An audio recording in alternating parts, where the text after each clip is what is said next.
Bonjour et bienvenue sur la chaîne Devenir Best, dont le but est d'aider chacun à devenir meilleur. La vidéo d'aujourd'hui est la troisième de notre série des 4 vidéos sur les lois et les principes fondamentaux à connaître pour mieux optimiser la gestion de votre temps. Dans cette vidéo, vous allez découvrir 4 lois. 4 lois très importantes pour votre gestion du temps. Première loi, la loi de Laborit. Commencez toujours par le plus difficile. Deuxième loi, la loi de Kotter. Produire des résultats et célébrer les victoires. Troisième loi, la loi d'Ecclésiaste. Ecclésiaste nous dit d'alterner les moments de concentration et les moments de distraction. Quatrième et dernière loi de cette vidéo, c'est la loi de Fraisse. Fraisse nous demande d'avoir de l'intérêt pour le travail que nous sommes en train de réaliser.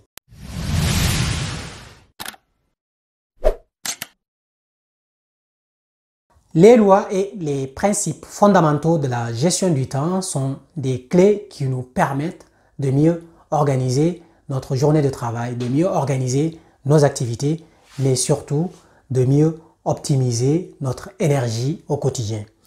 Ces lois et ces principes contribuent beaucoup à la réalisation de nos résultats et à l'atteinte de nos objectifs.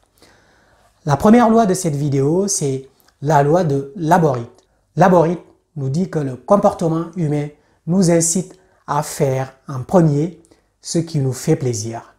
C'est la loi du moindre effort.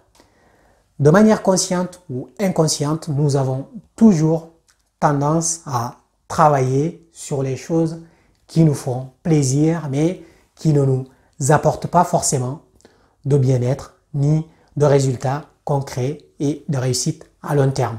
Donc, à nous de regarder parmi toutes nos activités que nous sommes en train de réaliser et de nous poser la simple question: est-ce que je réalise cette activité parce qu'elle me plaît, ou est-ce que c'est une activité qui m'aide à atteindre mes objectifs à moyen, voire à long terme?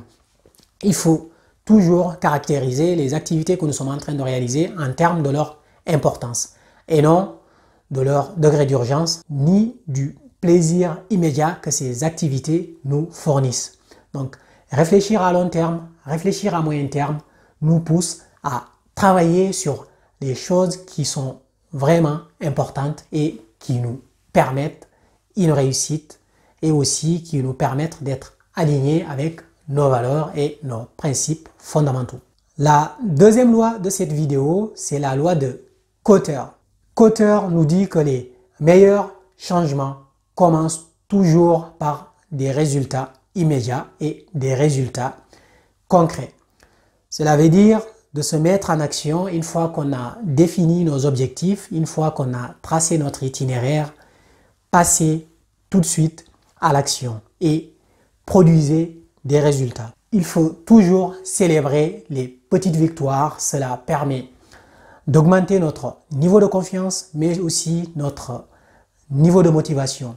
Donc, ayez en tête que la définition de nos objectifs n'est pas suffisante à elle seule.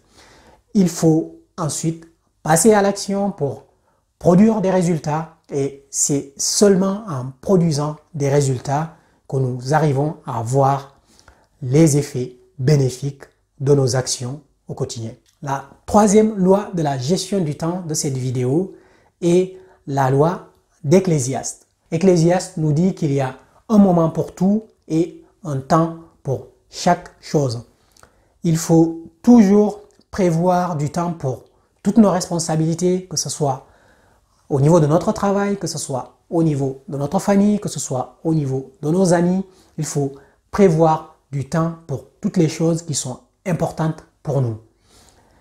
La réussite ne se limite pas tout simplement à la production de résultats ou à l'optimisation de notre performance ou à mieux nous organiser. Une bonne gestion du temps s'opère dans tous les domaines de notre vie, que ce soit notre vie personnelle ou notre vie professionnelle.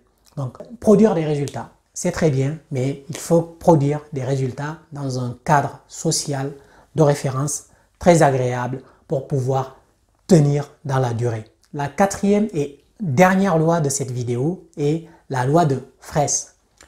Cette loi explique que la principale dimension psychologique du temps est liée à l'intérêt que nous portons à l'activité que nous sommes en train de faire. Le temps semblera toujours passer plus vite si nous aimons ce que nous sommes en train de faire.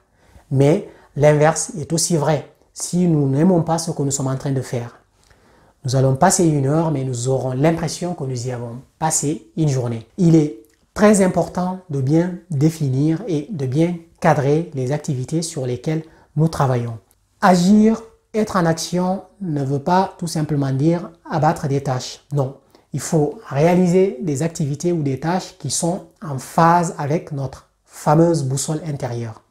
C'est seulement à ce moment que nous arrivons à travailler avec passion et à accomplir des résultats remarquables. Pour résumer, voici les mots-clés à retenir de cette vidéo. Premièrement, commencez d'abord par le plus difficile, c'est la loi de Laborie. Deuxièmement, faites en sorte de produire des résultats immédiats et célébrez les petites victoires. C'est la loi de Kotter. Troisièmement, alternez les périodes de forte concentration et les périodes de distraction. C'est la loi d'Ecclésiaste. Et en dernier, la loi de Fraisse qui nous préconise d'avoir de l'intérêt pour ce que nous sommes en train de faire pour passer du bon temps. Si vous souhaitez booster votre performance et produire des résultats immédiats, cliquez sur le lien dans la description pour découvrir mon programme de coaching personnel et personnalisé pour vous aider à vous améliorer pas à pas dans l'optimisation et la gestion de votre temps. Cliquez sur le lien et on se retrouve pour un programme de coaching qui vous correspond. Si la vidéo vous a plu, aimez-la et partagez-la avec vos amis. Dites-nous dans les commentaires les lois ou les principes de la gestion du temps que vous appliquez déjà. Abonnez-vous à la chaîne pour recevoir une notification chaque fois que nous publions une nouvelle vidéo. Mais surtout, n'oubliez pas, décision rapide et action massive pour atteindre votre succès. Devenons meilleurs ensemble. Bye bye!